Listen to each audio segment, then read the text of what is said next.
अंधश्रद्धा निर्मूलनाच्या कार्यक्रमामध्ये आज विजयाताई शिखंडे मॅडम सुद्धा जोडलेले आहे। या कार्यक्रमामध्ये येऊन त्यांनी या कार्यक्रमात या मोठ्या संख्येने इथे महिलागण आणि पुरुष या कार्यक्रमात त्यांनी येऊन या कार्यक्रमामध्ये शिरकत केली आणि अंधश्रद्धा निर्मूलनाच्या बद्दल एक मोठं जागृतीचं काम करण्यात येत आहे। आपल्याकडे मान्यवर मॅडम जुळलेले आहे, काय सांगण्यात जाणून घेऊया त्याचे। मॅडमला परिचय द्या सगळं।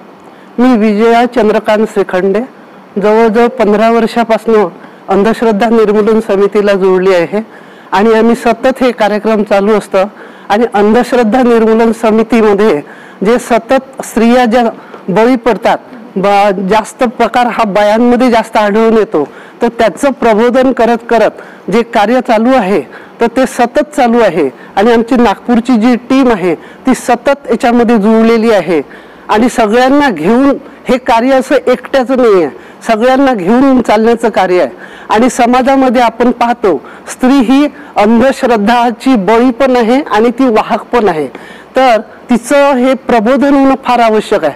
खेड्यापाड्यामध्ये याचे प्रकार आपल्याला जास्त दिसतात, शहरात त्या मानाने कमी आहे, तर या प्रशिक्षणाद्वारे हे खेड्यापाड्यामध्ये आपण ते पोहोचवतो आहे, हे फार चांगलं काम होते आहे आणि ह्या सगळ्यांच्या सहभागाने हे काम होऊ शकतं आणि तसं ते पुढे चालू ठेवणं हे आमचं काम आहे आणि कर्तव्य पण समजतो आम्ही।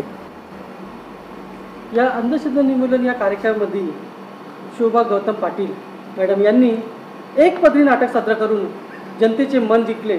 आज जाणून घेऊया त्यांच्याशी काय सांगणार।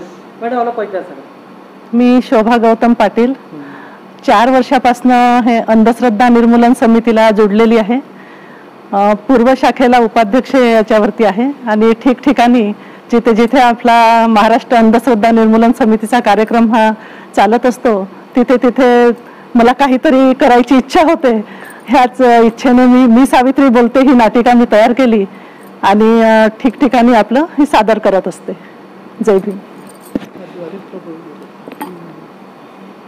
शोभाताईंनी एक पदरी नाटक सावित्रीबाई फुले मी बोलते हा जो प्रयोग केलेला आहे, या प्रयोगामध्ये ज्या सावित्रीबाई फुले आणि महात्मा ज्योतिबा फुले यांनी जे जनजागृतीचं काम केलं आणि त्यांच्यामुळे आज जे समाजामध्ये जे महिला शिकून राहिल्या, वेगवेगळ्या पदावर गेल्या, मोठ्या मोठ्या पदावर गेल्या आणि जे फळं टाकत आहे त्या सावित्रीबाई फुलेमुळे, आणि त्यांनी एक पदरी नाटक साजरं करून जनतेचे मन जिंकले आहे आणि आमच्याकडून त्यांना सुद्धा समोरच्या कारकिर्दीला शुभेच्छा।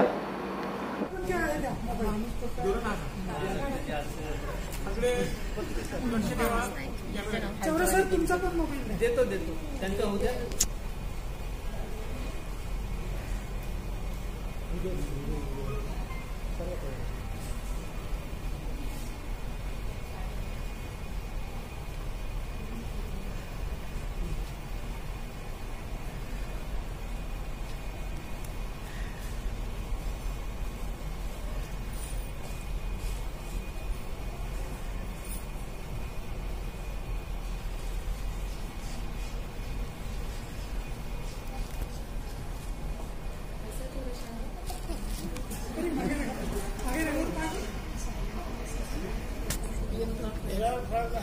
स्माइल ठेवा थोड़ा माझी फोटो येईल हासा बर थोडासा